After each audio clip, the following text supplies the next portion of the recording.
ਦਰਸ਼ਕੋ break ਤੋਂ ਬਾਅਦ ਤੁਹਾਡਾ ਸਭ ਦਾ ਭਰਪੂਰ ਸਵਾਗਤ ਹੈ। ਵਿਊਅਰਸ ਹੁਣ ਆਪਾਂ ਤੁਹਾਡੀਆਂ ਲਿਖਤਾਂ ਸਾਂਝੀਆਂ ਕਰਨ ਜਾ ਰਹੇ ਹਾਂ, ਨਾਲ ਹੀ ਗੁਰਬਾਣੀ ਵਿਚਾਰਾਂ ਦੀ ਸਾਂਝ ਤੁਹਾਡੇ ਨਾਲ ਪਾਈ ਜਾਏਗੀ। ਸੋ ਅਸੀਂ ਚਾਹਾਂਗੇ ਕਿ ਤੁਸੀਂ ਨਾ ਇਸੇ ਤਰ੍ਹਾਂ ਹੀ ਬਣੇ ਰਹਿਣਾ। ਦੇਖਣ ਸੁਣਨੀਆਂ ਲਿਖਣ ਲਈ ਤੁਹਾਡਾ ਸਭ ਦਾ ਬਹੁਤ ਬਹੁਤ ਸ਼ੁਕਰੀਆ ਜੀ। ਡਾਕਟਰ ਸਾਹਿਬ ਕੀ ਕਹਿਣਾ ਚਾਹੋਗੇ?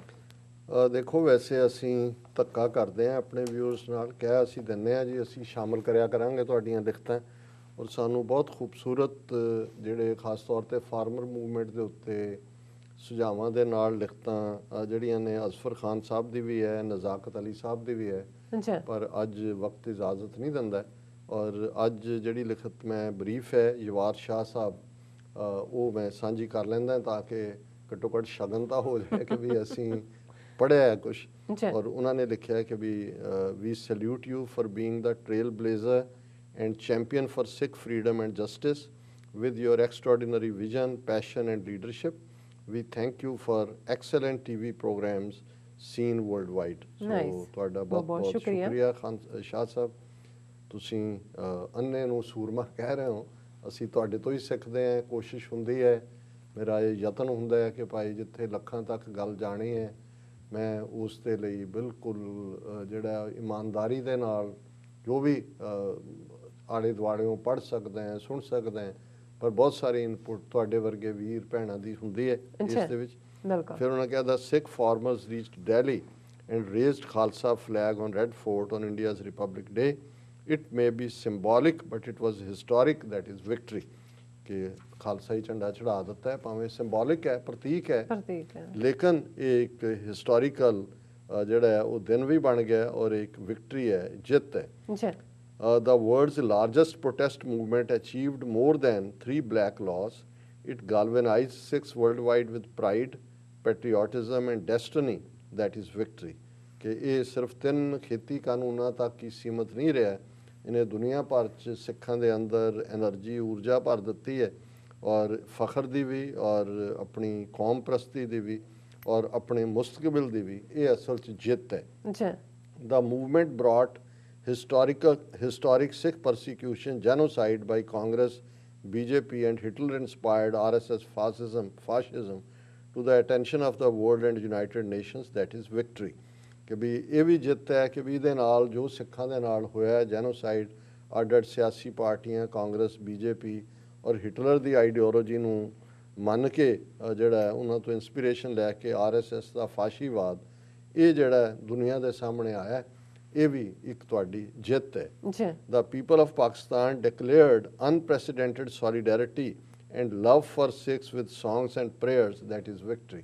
कि पाकिस्तान के भरावां ने जिवें जिहड़ा इस तो पहला कोई उहदा प्रेसिडेंट नहीं जिन्ना प्यार मुहब्बत यकजती प्यार और गाणियां राहीं दुआवां राहीं दिता है, ये भी एक बहुत वड्डी ये प्राप्तियां ने। और जिवें मैं जिक्र किया कि साडे वीर अजफर खान साहब ने तो पूरे नुक्ते बनाए ने। उन्होंने कहा जी तुसी कल थोड़ियां उदास गल्लां कीतियां, नहीं तुसी ऑलरेडी जिते हुए हो। और यही यवार शाह साहब ने भी इसे लाइन के उत्ते ये सारा क्या Pakistan is holy land for Sikhs being the sacred dharti of Baba Guru Nanak with Nankana Sahib, Kartarpur Sahib and other sacred and revered places. कि पाकिस्तान एक पवित्र धरती है सिखां दी, बाबा गुरु नानक, ननकाना साहब, करतारपुर जिन्होंने असीं अक्सर ये कहते हैं कि भाई साडा Mecca Medina. We stand with you and our Sikh brethren for Khalistan through peaceful and democratic referendum enshrined in the UN Charter। कि already UN Charter हक दिंदा है referendum दा, और शाह साहब कहते हैं असीं तुहाडे नाल खड़े हैं। With greatest respect and admiration to you, Sister Neelam Kaur and your dedicated team. Thank you so much. So आज तुसीं टीम नूं तां झाड़ दित्ता पहलां ही कि भी बोलदे ने ਨਾਲ ਦੀ ਨਾਲ ਡਿਸਟਰਬ ਹੋਈ ਦਾ ਡਾਕਟਰ ਸਾਹਿਬ ਡਿਸਟਰੈਕਟਿੰਗ ਹੁਣ ਅੱਜ ਝਾੜਤਾ ਤੁਸੀਂ, ਹੁਣ ਅੱਗੇ ਤੋਂ ਦੇਖ ਲਓ ਇਹਨਾਂ ਦੇ ਕੰਨ ਹੋ ਜਾਣੇ ਨੇ। ਪਰ ਸ਼ਾਹ ਸਾਹਿਬ ਨੇ ਯਵਾਰ ਸ਼ਾਹ ਸਾਹਿਬ ਨੇ ਐਪਰੀਸ਼ੀਏਟ ਕੀਤਾ ਔਰ ਮੈਂ ਵੀ ਐਪਰੀਸ਼ੀਏਟ ਕਰਦਾ। ਬਾਕੀ ਥੋੜੇ ਬਹੁਤ ਕੰਨ ਖਿੱਚਣੇ ਬਣਦੇ ਹੁੰਦੇ ਨੇ, ਉਹ ਤਾਂ ਅਦਰਵਾਈਜ਼ ਤਾਂ ਫਿਰ ਉਹ ਵਿਗੜ ਜਾਂਦੇ ਨੇ ਨਾ ਨਿਆਣੇ ਜੀ ਡਾਕਟਰ ਸਾਹਿਬ। ਔਰ 2 ਸ਼ਲੋਕ ਕਬੀਰ ਸਾਹਿਬ ਦੇ ਅਸੀਂ ਵਿਚਾਰ ਦੇ ਲਈ ਚੁਣੇ ਨੇ। ਕਬੀਰ ਸੰਸਾ ਦੂਰ ਕਰ ਕਾਗਦ ਦੇ ਬਿਹਾਏ, 52 ਅੱਖਰ ਸੋਧ ਕੇ ਹਰ ਚਰਣੀ ਚਿਤ ਲਾਏ। ਸਾਡੇ ਮਿੱਤਰ ਹਰਪ੍ਰੀਤ ਸਿੰਘ ਨੇ ਟੋਰਾਂਟੋ 'ਚ ਕੱਲ ਉਹਨਾਂ ਨਾਲ ਗੱਲ ਹੋ ਰਹੀ ਸੀ ਤੇ ਉਹ ਗੱਲ ਕਰਦਿਆਂ ਕਹਿਣ ਲੱਗੇ ਵੀ ਇਹ ਜਿਹੜੇ ਲੋਕ ਲੌਜਿਕ 'ਤੇ ਆ ਜਾਂਦੇ ਨੇ, ਸਿਰਫ ਤਰਕ ਦੇ ਨਾਲ ਗੱਲ ਕਰਦੇ ਨੇ, ਉਹਨਾਂ ਨੂੰ ਲੌਜਿਕ ਦਾ ਰੋਮਾਂਸ ਹੁੰਦਾ, ਉਹ ਨਿਕਲ ਹੀ ਨਹੀਂ ਸਕਦਾ ਉਸ ਰੋਮਾਂਸ 'ਚੋਂ। ਉਹਨਾਂ ਨੂੰ ਫੇਥ ਨਾਲ ਜਾਂ ਅਨੁਭਵ ਐਕਸਪੀਰੀਅੰਸ ਜੋ ਤੁਸੀਂ ਮਹਿਸੂਸ ਕਰਦੇ ਹੋ, ਰੱਬ ਦੇ ਇਸ ਰਾਹ ਦਾ ਜਿਹੜਾ ਸਫ਼ਰ ਹੈ ਉਹ ਤਰਕ ਦੇ ਉੱਤੇ ਤੇ ਨਹੀਂ ਖੜਾ, ਲੌਜਿਕ ਤੇ ਨਹੀਂ ਖੜਾ, ਉਹ ਤਾਂ ਫੇਥ ਦੇ ਉੱਤੇ ਖੜਾ ਹੈ ਤੇ ਉਸ ਨੂਰ ਦੇ ਐਕਸਪੀਰੀਅੰਸ ਦੇ ਉੱਤੇ ਖੜਾ ਹੈ। ਹੁਣ ਕਬੀਰ ਸਾਹਿਬ ਦੇ ਦੋਨੋਂ ਹੀ ਸ਼ਲੋਕ, ਕਿਉਂਕਿ ਹੁਣ ਜਿਹੜੇ ਲੋਕ ਸਿਰਫ ਵਿਦਿਆ 'ਚ ਯਕੀਨ ਰੱਖਦੇ ਨੇ, ਤਾਲੀਮ 'ਚ ਯਕੀਨ ਰੱਖਦੇ ਨੇ, ਦੁਨਿਆਵੀ ਕਿਰਤ ਲਈ ਤੁਹਾਨੂੰ ਤਾਲੀਮ ਜ਼ਰੂਰੀ ਹੈ, ਪਰ ਜਦੋਂ ਤੁਸੀਂ ਉਸ ਤਾਲੀਮ ਨੂੰ ਹੀ ਸਾਰਾ ਬਣਾ ਲੈਂਦੇ ਹੋ, ਜਿਹਨੂੰ ਗੁਰੂ ਸਾਹਿਬ ਨੇ ਫਰਮਾਇਆ ਸੀ ਕਿ ਭਾਈ ਪੜ੍ਹ ਪੜ੍ਹ ਗੱਡੀ ਲੱਦੀ ਹੈ, ਪੜ੍ਹ ਪੜ੍ਹ ਭਰੀ ਹੈ ਖਾਦ, ਇਹ ਸਾਰਾ ਕਿਤਾਬਾਂ ਦੇ ਢੇਰਾਂ 'ਚ ਤੁਸੀਂ ਸਮਝਦੇ ਹੋ। ਤੇ ਗੁਰੂ ਸਾਹਿਬ ਨੇ ਇਸ ਪੌੜੀ ਦੇ ਅਖੀਰ 'ਚ ਕਿਹਾ ਸੀ, ਨਾਨਕ ਲੇਖਿਆ ਇੱਕ ਗੱਲ ਹੋਰ ਹਉਮੈ ਝਖਣਾ ਝਾਕ, ਕਿ ਰੱਬ ਦੀ ਦਰਗਾਹ 'ਚ ਰੱਬ ਦੇ ਰੂਬਰੂ ਹੋਣ ਦੇ ਲਈ ਤਾਂ ਇਹ ਕਿਤਾਬਾਂ ਦੀ ਲੋੜ ਨਹੀਂ ਹੈ, ਉੱਥੇ ਤਾਂ ਇੱਕੋ ਹੀ ਗੱਲ ਹੈ, ਤੁਹਾਡਾ ਫੇਥ ਹੈ, ਔਰ ਬਾਕੀ ਤਾਂ ਹਉਮੈ ਇਕੱਠੀ ਕਰਦੇ ਹੋ ਤੁਸੀਂ, ਜਿੰਨੀਆਂ ਡਿਗਰੀਆਂ ਨਾਲ ਲੱਗ ਗਈਆਂ, ਜਿੰਨੇ ਐਡਜੈਕਟਿਵ ਲੱਗ ਗਏ, ਉਹਨੇ ਤੁਸੀਂ ਚੌੜੇ ਹੋਏ ਫਿਰਦੇ ਹੋ। ਤੁਹਾਨੂੰ ਉਹ ਭੁੱਲ ਹੀ ਜਾਂਦਾ ਹੈ ਕਿ ਭਾਈ ਤੁਸੀਂ ਖਾਕੀ ਹੋ, ਅਦਰਵਾਈਜ਼ ਖਾਕ 'ਚ ਮਿਲਣ ਵਾਲੇ ਹੋ। ਸੋ ਕਬੀਰ ਸਾਹਿਬ ਕਹਿੰਦੇ ਨੇ ਕਿ ਭਾਈ ਉਹ ਲੌਜਿਕ ਨਾਲ ਗੱਲ ਕਰਨ ਵਾਲੇ ਪੰਡਤ ਸਿਰਫ ਤੇ ਸਿਰਫ ਤਰਕ ਨਾਲ, ਕਬੀਰ ਸੰਸਾ ਦੂਰ ਕਰ ਕਾਗਜ਼ ਦੇ ਵਿਆਹ, ਜਿਹੜੇ ਪੜ੍ਹ ਪੜ੍ਹ ਕੇ ਗ੍ਰੰਥ ਰੱਖੇ ਆ ਕਿਤਾਬਾਂ ਰੋੜ ਦੇ, ਇਹਨਾਂ ਦਾ ਕੋਈ ਫਾਇਦਾ ਨਹੀਂ ਹੈਗਾ, ਇਹਨਾਂ ਨੇ ਤੈਨੂੰ ਕਿਤੇ ਨਹੀਂ ਲੈ ਕੇ ਜਾਣਾ। 52 ਅੱਖਰ ਸੋਧ ਕੇ, ਹੁਣ 52 ਨੂੰ ਕਹਿੰਦੇ ਨੇ, ਕਿਉਂਕਿ ਜਿਹੜੀ ਸੰਸਕ੍ਰਿਤ ਦੀ ਜਿਹੜਾ ਐਲਫਾਬੈਟ ਹੈ ਔਰ ਹਿੰਦੀ ਦਾ ਵੀ ਉਹ 52 ਅੱਖਰ ਨੇ। ਉਹਨਾਂ ਨੇ ਕਿਹਾ ਵੀ ਇਹ ਤੂੰ ਇਹ ਵਿਦਿਆ ਛੱਡ ਜਿਹੜੀ ਤੂੰ 52 ਅੱਖਰੀ ਆਪਣੀ ਬਣਾਈ ਹੋਈ ਹੈ, ਇਹਨੂੰ ਸੋਧ ਕਰ, ਇਹਦੇ 'ਚ ਰੱਬ ਦੇ ਹਰ ਚਰਣੀ ਚਿਤ ਲਾਏ ਇਹਦੇ 'ਚ। ਔਰ ਇਹ ਜਦੋਂ ਨਨਕਾਣਾ ਸਾਹਿਬ ਦਾ ਅਸੀਂ ਜ਼ਿਕਰ ਕਰਦੇ ਹਾਂ ਤੇ ਗੁਰਦੁਆਰਾ ਪੱਟੀ ਸਾਹਿਬ ਹੈ, ਜਿੱਥੇ ਜਦੋਂ ਗੁਰੂ ਨਾਨਕ ਸਾਹਿਬ ਗਏ ਪੜ੍ਹਨ ਦੇ ਲਈ, ਪੰਡਤ ਕੋਲ ਵੀ ਸੰਸਕ੍ਰਿਤ, ਹਿੰਦੀ, ਫਾਰਸੀ, ਅਰਬੀ, ਮੌਲਵੀ ਕੋਲ, ਔਰ ਉੱਥੇ ਉਹ ਪੱਟੀ ਲਿਖੀ ਉਹਨਾਂ ਨੇ, ਏਕਾ ਪਾ ਦਿੱਤਾ। ਉਹਨਾਂ ਨੇ ਕਿਹਾ ਭਾਈ ਇਹੀ ਹੈ, ਇਹਦੇ ਦੁਆਲੇ ਹੀ ਸਾਰਾ ਕੁਝ ਆ ਜਾਂਦਾ।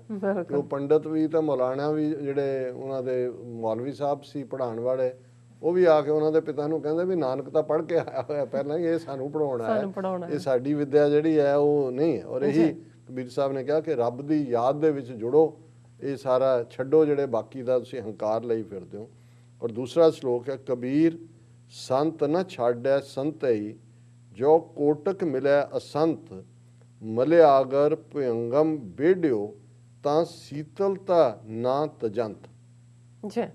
ਇਹ ਸਾਡੇ ਪਿਤਾ ਜੀ ਇਹ ਕਹਿੰਦੇ ਹੁੰਦੇ ਸੀ ਕਿ ਵੀ ਜੇ ਚੋਰ ਚੋਰੀ ਕਰਨੋਂ ਨਹੀਂ ਹਟਦਾ ਤੇ ਚੌਕੀਦਾਰ ਹੌਕਾ ਦੇਣੋਂ ਕਿਉਂ ਹਟੇਗਾ, ਕਿ ਉਹ ਦੇ ਰਿਹਾ ਹੋਕਾ ਕਿ ਭਾਈ ਜਾਗਤੇ ਰਹੋ, ਉਹਦਾ ਉਹ ਕੰਮ ਹੈ। ਸੋ ਕਬੀਰ ਸਾਹਿਬ ਕਹਿੰਦੇ ਨੇ ਕਿ ਵੀ ਜੇ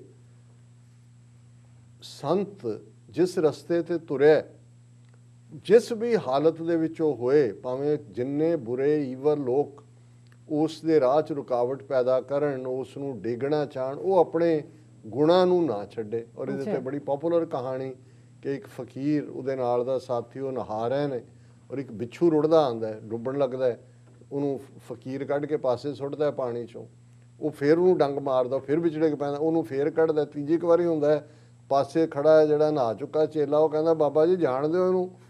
ਉਹ ਕਹਿੰਦਾ ਵੀ ਜੇ ਇਹ ਆਪਣਾ ਸੁਭਾਅ ਨਹੀਂ ਛੱਡਦਾ, ਬਿੱਛੂ ਦਾ ਕੰਮ ਹੈ ਡੰਗ ਮਾਰਨਾ ਤੇ ਮੇਰਾ ਕੰਮ ਪਰਉਪਕਾਰ ਹੈ, ਭਲਾ ਕਰਨਾ, ਮੈਂ ਆਪਣਾ ਸੁਭਾਅ ਕਿਉਂ ਛੱਡਾਂ। ਸੋ ਕਬੀਰ ਸਾਹਿਬ ਕਹਿੰਦੇ, ਕਬੀਰ ਸੰਤ ਨਾ ਛਾਡੇ ਸੰਤਈ, ਜੋ ਕੋਟਕ ਮਿਲਿਆ ਸੰਤ, ਕਿ ਕਰੋੜਾਂ ਸੰਤ ਦੂਜੇ ਲੋਕ ਨੌਨ ਬਿਲੀਵਰ ਮੁਨਾਫਿਕ ਮਿਲਣ, ਲੇਕਿਨ ਸੰਤ ਜਿਹੜਾ ਉਹ ਆਪਣਾ ਮੌਕਫ ਨਹੀਂ ਛੱਡਦਾ ਰੱਬ ਦਾ। ਔਰ ਉਹਦੀ ਉਦਾਹਰਣ ਉਹਨਾਂ ਨੇ ਦਿੱਤਾ ਕਿ ਮਲਿਆਗਰ ਭਯੰਗਮ ਬੇੜਿਓ, ਮਲਿਆਗਰ ਜਿਹੜੀਆਂ ਨੇ, ਜਿਹਨੂੰ ਇਹ ਜਨਗਣ ਮਨ ਪੜ੍ਹਿਆ ਜਾਂਦਾ ਹੈ, ਤੇ ਵਿੰਧਿਆ ਹਿਮਾਚਲ, ਜਮਨਾ ਗੰਗਾ, ਉਛਲ ਜਲ ਦੀ ਤਰੰਗ ਉਹਦੇ 'ਚ ਆਉਂਦਾ। ਉਹ ਇਹ ਜਿਹੜਾ ਵਿੰਧਿਆ ਹੈ, ਇਹ ਪਹਾੜ ਨੇ ਪੂਰੇ, ਜਿਨ੍ਹਾਂ ਦੇ ਉੱਤੇ ਜਿਹੜੇ ਚੰਦਨ ਦੇ ਦਰਖਤ ਹੁੰਦੇ ਨੇ। ਚੰਦਨ ਖੁਸ਼ਬੂ ਵੀ ਹੁੰਦੀ ਹੈ, ਔਰ ਅਕਸਰ ਸਾਡੇ ਮੰਨਿਆ ਜਾਂਦਾ ਹੈ ਕਿ ਚੰਦਨ ਦੇ ਵਿੱਚ ਠੰਡਕ ਹੁੰਦੀ ਹੈ।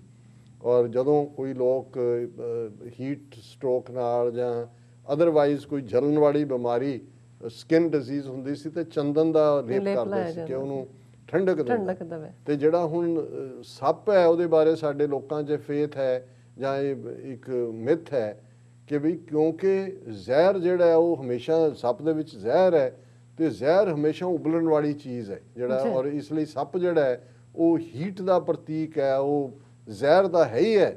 ਔਰ ਕਬੀਰ ਸਾਹਿਬ ਨੇ ਵੀ ਇਸ ਨੂੰ ਇਸਤੇਮਾਲ ਕੀਤਾ ਹੈ। ਉਹਨਾਂ ਨੇ ਕਿਹਾ ਕਿ ਮਲਿਆਗਰ ਭਿਉਂਗਮ ਵੇਡਿਓ, ਕਿ ਉਹ ਮਲਿਆਚਲ ਦੀਆਂ ਪਹਾੜਾਂ ਦੇ ਉੱਤੇ ਜਿਹੜੇ ਚੰਦਨ ਦੇ ਦਰਖਤ ਨੇ ਉਹਨਾਂ ਦੇ ਦੁਆਲੇ ਸੱਪ ਲਿਪਟੇ ਹੁੰਦੇ ਨੇ ਸਾਰੇ ਉਹਨਾਂ ਦੇ। ਤੇ ਉਹਨਾਂ ਨੇ ਕਿਹਾ ਵੀ ਉਹ ਆਪਣਾ ਚੰਦਨ ਤਾਂ ਠੰਡ ਨਹੀਂ ਛੱਡਦਾ ਆਪਣੀ, ਜਿਹੜਾ ਉਹਦਾ ਠੰਡਕ ਦਾ ਗੁਣ ਹੈ ਚੰਦਨ ਨਹੀਂ ਛੱਡਦਾ, ਭਾਵੇਂ ਉਹ ਸੱਪ ਹੀ ਲਪੇਟੇ ਹੋਏ ਨੇ ਜਿਹੜਾ ਬਿਲਕੁਲ ਜ਼ਹਿਰ ਦਾ ਰੂਪ ਹੈ। ਮਲਿਆਗਰ ਭਿਉਂਗਮ ਵੇਡਿਓ ਤਾਂ ਸੀਤਲਤਾ ਨਾ ਤਜੰਤ, ਜੇ ਚੰਦਨ ਦਾ ਦਰਖਤ ਆਪਣਾ ਠੰਡਾਪਨ ਨਹੀਂ ਛੱਡਦਾ ਤੇ ਫਕੀਰ ਜਿਹੜਾ ਸੰਤ ਹੈ, ਰੱਬ ਦਾ ਬੰਦਾ ਹੈ, ਉਹ ਗੈਰ ਜਿਹੜੇ ਬਲੀਵਰ ਨੇ, ਨੌਨ ਬਲੀਵਰ ਨੇ, ਉਹਨਾਂ ਦੇ ਜਿਹੜੇ ਮੁਸ਼ਕਲਾਂ ਦੇ ਸਾਹਮਣੇ, ਉਹਨਾਂ ਦੀਆਂ ਨਾ ਪੱਖੀ ਗੱਲਾਂ ਦੇ ਸਾਹਮਣੇ ਆਪਣੇ ਚੰਗੇ ਗੁਣ ਕਿਉਂ ਛੱਡੇ ਜੀ। ਡਾਕਟਰ ਸਾਹਿਬ ਤੁਹਾਡਾ ਬਹੁਤ ਬਹੁਤ ਸ਼ੁਕਰੀਆ, ਤੁਸੀਂ ਅੱਜ ਦੇ ਐਮਏ ਸ਼ੋ ਤੇ ਅੱਜ ਦਾ ਵਿਚਾਰ ਸਾਡੇ ਦਰਸ਼ਕਾਂ ਨਾਲ ਸਾਂਝਾ ਕੀਤਾ। ਇਸ ਵਾਸਤੇ ਆਪਣੀ ਵਿਊਅਰਸ ਕੋਲ ਨੇ ਇਜਾਜ਼ਤ। ਵਿਊਅਰਸ, ਸਾਡੇ ਪ੍ਰੋਗਰਾਮ ਦਾ ਸਮਾਂ ਇੱਥੇ ਸਮਾਪਤ ਹੁੰਦਾ ਹੈ। ਤੁਸੀਂ ਆਪਣੀ ਰਾਏ ਤੇ ਸੁਝਾਅ ਸਾਨੂੰ ਭੇਜਣਾ ਭੁੱਲਣਾ ਸਾਡੇ ਇਸ ਪਤੇ ਤੇ SOS@TV84.tv ਤੇ ਅਸੀਂ ਆਪਣਾ ਪ੍ਰੋਗਰਾਮ ਲੈ ਕੇ ਫਿਰ ਦੁਬਾਰਾ ਤੁਹਾਡੇ ਸਨਮੁਖ ਹੋਵਾਂਗੇ। ਤਦ ਤੱਕ ਲਈ ਮੈਨੂੰ ਤੇ ਆਪਣੇ ਡਾਕਟਰ ਨੂੰ ਆਗਿਆ ਦਿਓ। ਦੇਖਦੇ ਰਹੋ TV84, ਬੁਲਾ ਦਿਓ ਫਤਿਹ। ਵਾਹਿਗੁਰੂ ਜੀ ਕਾ ਖਾਲਸਾ, ਵਾਹਿਗੁਰੂ ਜੀ ਕੀ ਫਤਿਹ। ਰੱਬ ਰਾਖਾ।